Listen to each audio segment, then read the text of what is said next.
यह कहानी है रामपुरा नाम के एक छोटे से गांव की।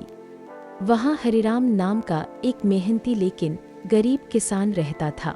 उसके परिवार में उसकी पत्नी लता और बेटा मन्नू था। तीनों मिलकर छोटी सी झोपड़ी में रहते थे, लेकिन उनके बीच बहुत प्यार था।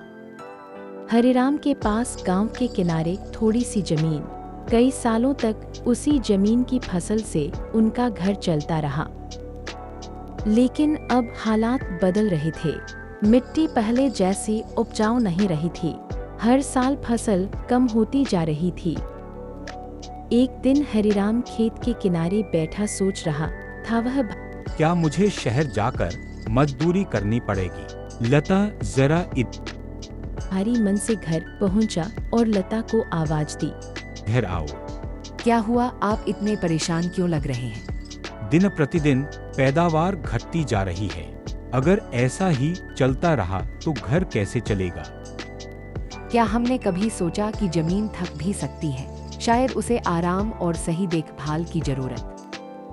अगले दिन मन्नू स्कूल से लौटा तो उसने बताया, बाबा, आज मास्टर जी बता रहे थे कि जैविक खेती से मिट्टी फिर से उपजाऊ बन सकती है। हरिराम को बात नहीं लगी। उसने गांव के बुजुर्ग किसान रामदयाल काका से सलाह ली। बेटा, पहले के जमाने में हम गोबर की खाद, नीम का घोल और फसल चक्र अपनाते थे। मिट्टी खुद ही ठीक हो जाती थी। देखो।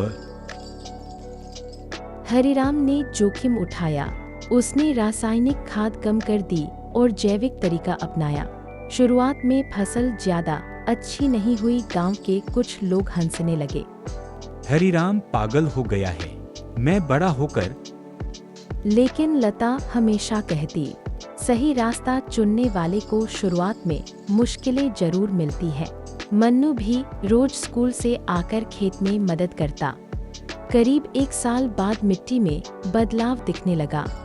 अगली फसल में गेहूं की बालियां पहले से ज्यादा भरी हुई थी। सब्जियां भी ताजी और बड़ी उगने लगी। शहर के व्यापार